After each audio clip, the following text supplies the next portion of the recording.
سلام دوستان، یه داستان جالب براتون دارم.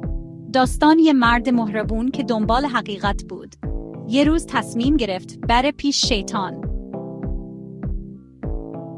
میگفتن شیطان توی یه غار توی کوه زندگی میکنه. ساعتها راه رفت تا بالاخره رسید به غار. توی تاریکی غار شیطان رو پیدا کرد. شیطان یه لبخند مرموز زد و گفت: بیا ببین، یه آینه زرادف اکسینگ امایدز فرتسه. یه آینه به مرد نشون داد. مرد توی آینه همه کارهای بعدش رو دید. شیطان گفت: مهم اینه که چطور باهاشون کنار میایم. آیا بیایم؟ آیا درس میگیریم؟